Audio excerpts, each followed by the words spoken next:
Good evening and welcome to the Primetime News on MITV. Coming to you live from our studios in Lagos, I am Jumoke Michaels. First, the headlines. ASU accuses federal government of stifling public universities in Nigeria. On the foreign scene, deadly clashes between rival armed groups erupt in Libyan capital. And in sports, Man City, Liverpool, Arsenal, Chelsea, Man United record win. Welcome again.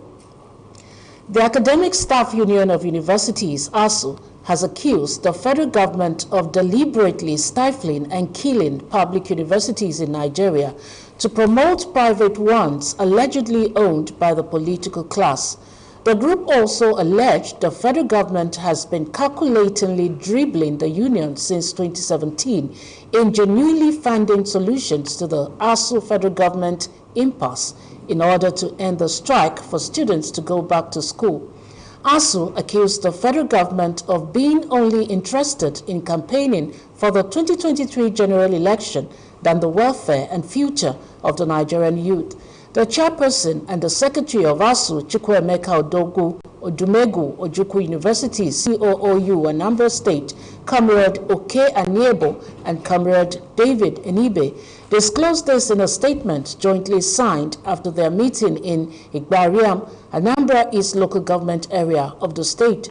The statement said it was unfortunate that the federal government has been adopting lies, blackmail, deceit, and delay tactics to continue to renege on the 2009 ASU federal government agreement, stating that the federal government is calculatingly dribbling ASU since 2017 in finding solution to ASU and federal government face-off.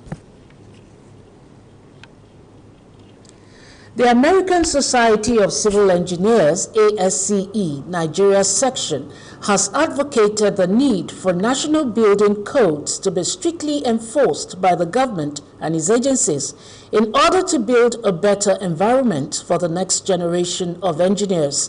ASCE says only when stakeholders in the building environment begin to enforce standards in building and construction that the persistent failures in the industry will be phased out. The governor of the ASCE Nigeria Section Region 10, Engineer Saliu Lawal and Engineer Kunle Adebajo, while speaking in Lagos at the ASCE Vision 2025 conference, explained that individuals need to engage professionals in every stage of construction, especially contract procurement, design and construction, to avert errors of wrong foundation. Is the major challenge it's one of the major challenges of civil engineering profession. If I call it the major, but one of the major challenges. What is quackery? You are not an engineer. You put yourself forward as an engineer. You try to do the work of engineers. When there are mistakes, the person will run away. People will die. They will start calling engineers.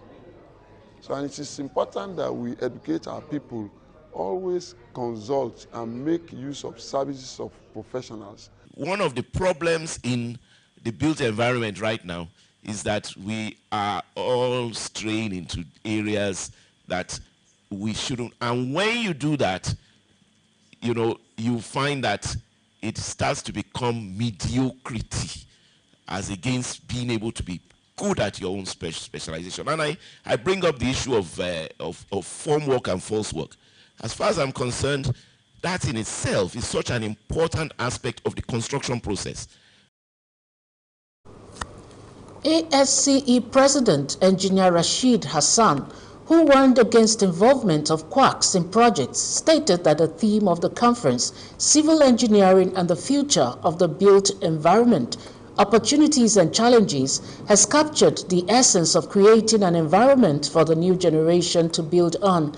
To put an end to the harrowing tragedy of building collapse, the president-elect of ASCE, Engineer Austin Odibi, said every discerning mind must lend their voice to the advocacy on kicking out the quacks.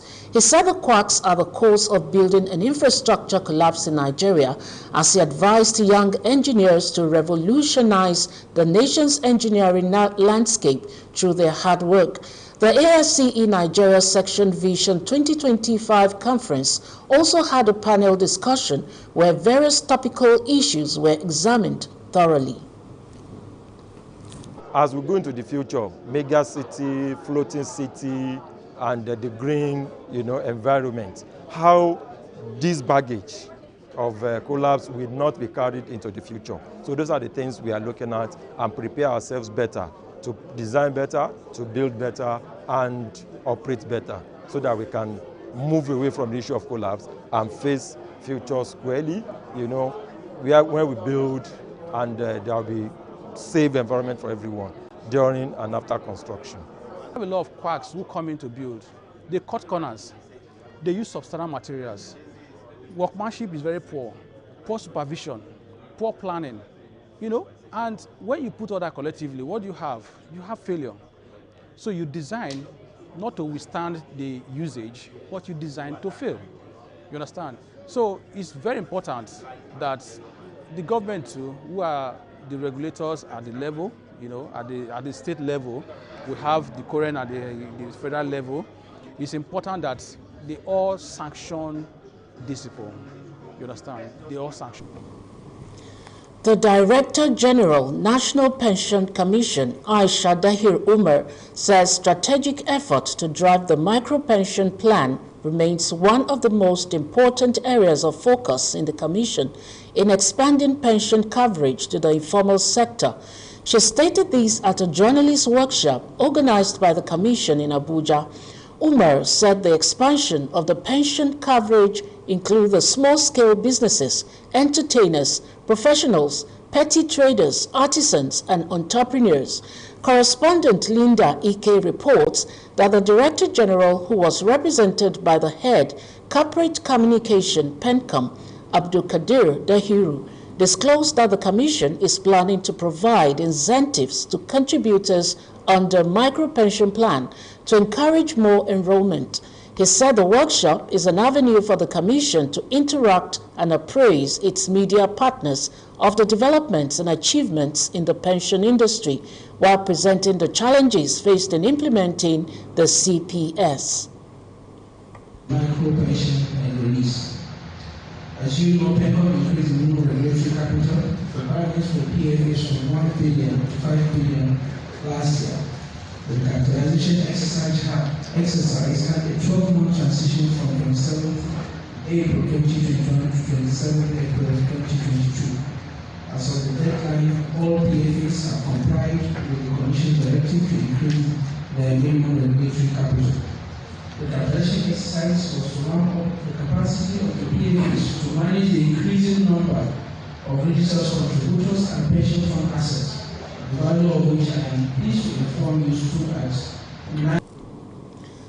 Ahead of the 2023 general elections, Christians are admonished to participate actively to change the current narrative in the political system and bring about the needed positive change in the country.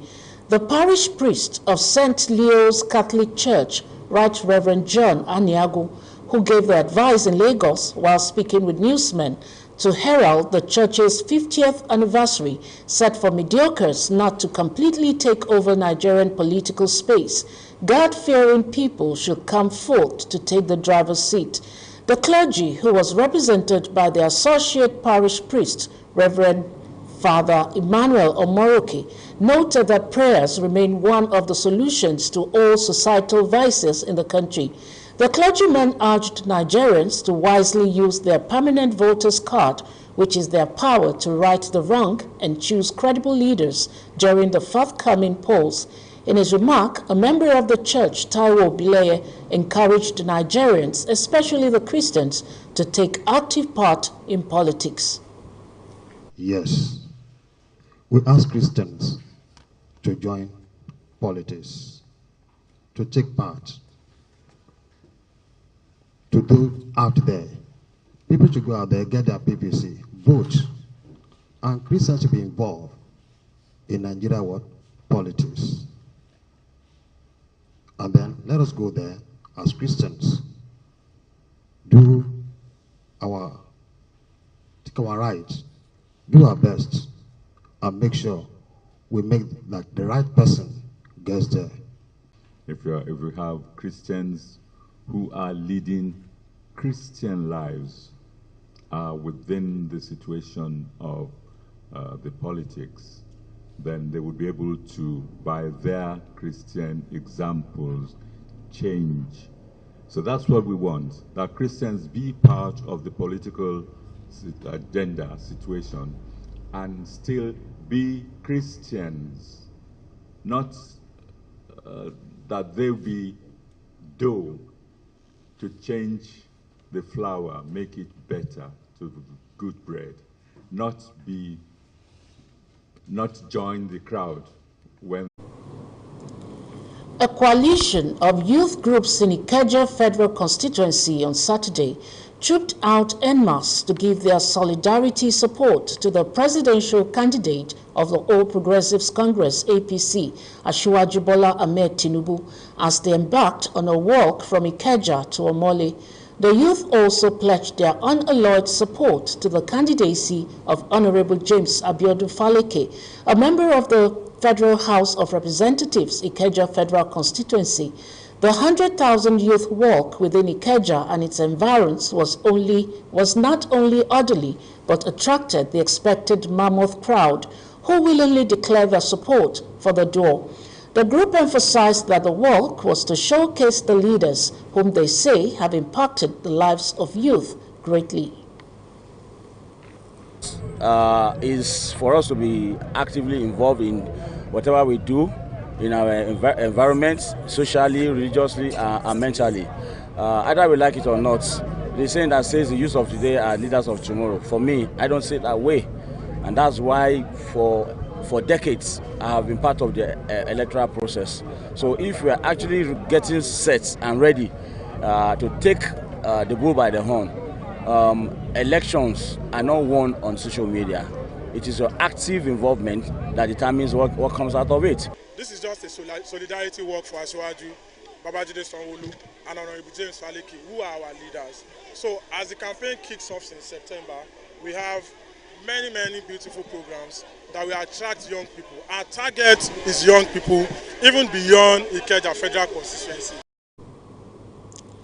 A former director, National Broadcasting Commission, NBC, Eddie Aino, says agitations for self-determination, inequality, alignment of some religious sects with foreign terrorist groups are some of the factors contributing to insecurity, hence the need for the establishment of state police, as well as the urgent rejigging of the nation's security apparatus, among others, to tame the trend. Speaking on security, panacea to a sustainable national growth and development in Abeokuta, Ogun State, Aino said food security, economic security, social security are forms of security meant to be provided by the government for any society. In his remarks, the Ogun State Commissioner for Agriculture, Dr. Adeola Odedino, said youth engagement through agriculture has been a focal point of the Dapo Abiodun-led administration.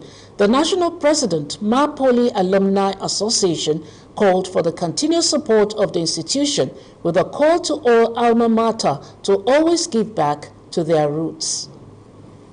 Establishment of state police. This insecurity we are talking about, if we don't allow state police, we are not going anywhere. In the whole federal system, all over the world, Nigeria is the only country without a state policing system. Now, the need to set up multi-level security, cells. Then, finally, impunity, injustice, nepotism, mismanagement of the nation's diversity, and the weaponization of social media drive conflicts, breed insecurity and economic disaster. This must be reduced to the barest minimum. The governor came in, 150,000 young people signified their intention to be make a living through agriculture. And if you know, Mapoli is everywhere. Anywhere you go, you see Mapoli students. So, His Excellency also approved that we have a site in Mapoli for an corporate program. So, we are carrying along youth in the state for meaningful and gainful employment. And that's why the governor said Mapule cannot be ignored. You're still watching the primetime news on MITV. Up next are stories from the foreign scene.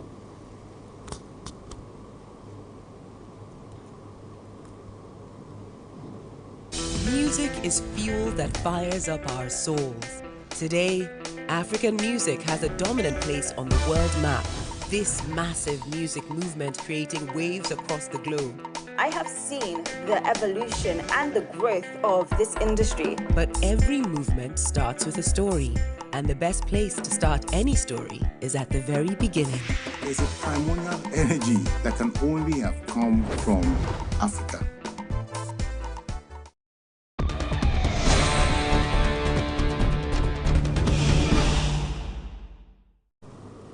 Thanks for still being there. Now to the foreign stories. At least 2 people have been killed after clashes erupted between rival Libyan militias in the center of Tripoli, with the sound of gunfire echoing through the heavily populated part of the capital city, threatening 2 years of relative peace. The violence early on Saturday comes in the wake of a build-up of rival forces in Tripoli over the past week, who are jostling for power, as the North African country remains divided between rival administrations in the east and the west. The country's democratic transition was delayed after the presidential elections scheduled for last December were postponed indefinitely. Tensions have risen after Fathi Bashagha, backed by the East-based parliament, was sworn in as prime minister in February, amid calls for Prime Minister Abdul Hamid Biba, the head of the transitional government based in Tripoli, to cede power.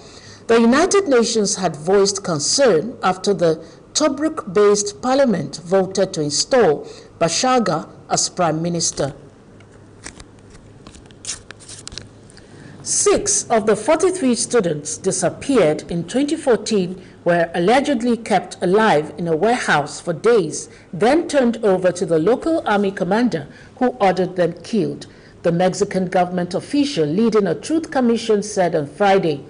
Interior Undersecretary Alejandro Encinas made the shocking revelation, directly tying the military to one of Mexico's worst human rights scandals, and it came with little fanfare as he made a lengthy defense of the commission's report released a week earlier. President Andres Manuel Lopez Obrador established the Truth Commission after he was elected to office in 2018. Last week, despite declaring the abductions and disappearances a state crime and saying that the army watched it happen without intervening, Encinas made no mention of 6 students being turned over to Colonel Jose Rodriguez Perez. The Pakistan government has declared devastating floods a national emergency after nearly 1,000 people died and more than 30 million are without shelter as monsoon rains continue to lash the South Asian nation.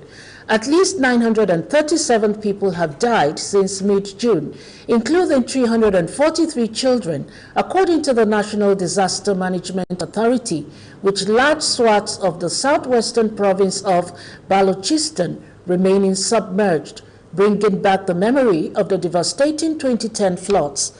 More than half of the casualties are from Balochistan and southern Sindh province, where 234 and 306 people died respectively amid record rains that have affected 500,000 houses across the country. Fida Hussein Shahani, a laborer from a remote village in Sindh, is grieving for his son who was swept away by the deluge. The British Defense Ministry said Ukraine will receive a total of 6 mine-hunting drones from the UK in order to detect explosive threats underwater. President Volodymyr Zelensky said Ukraine has exported 1 million tons of agricultural products from its Black Sea ports under the terms of a grain deal brokered by Turkey and the United Nations. Meanwhile, Russian forces fired missiles and artillery on Ukraine-held areas across the river from Europe's largest nuclear power plant, authorities said, as concern persisted about safety at the Russian-controlled plant after it was temporarily knocked offline. Grad missiles and artillery shells hit the cities of Nikopol and Mahanets, each about 10 kilometers across the Dnieper River from the Zaporizhia nuclear power plant, said Valentin Zherechenko, governor of Ukraine's Dnipropetrovsk region. Russian forces occupied the nuclear plant complex early in the war in Ukraine, and Ukrainian workers have kept it running. Each side has repeatedly accused the other of shelling the complex, raising fears that the fighting could trigger a catastrophe. We'll take another break to bring you sport news. 3, 2, 1. Getting free premium television is as easy as 1, 2, free. 1. Make sure you purchase any free-to-air decoder or satellite receiver. If you already have one and any dish, you are good to go. 2. Enter the settings on your decoder or go to our website to learn how. And free. Scroll through and find Premium Free Bouquet. It's that easy. 25 channels with access to 200 more. Free forever. No cost, no subscription, 100% free. Take the next step. 1, 2, free, and just watch.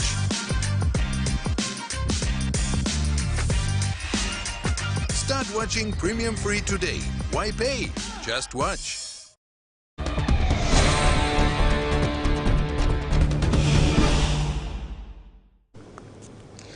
Welcome back. Liverpool were the biggest winners on Saturday afternoon with a 9-0 annihilation of AFC Bournemouth at Anfield, their widest winning margin in the league.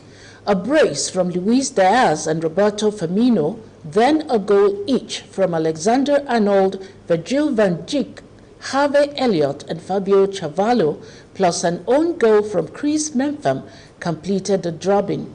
Erling Haaland scooped his first hat-trick for Manchester City during their 4-2 throbbing of Crystal Palace.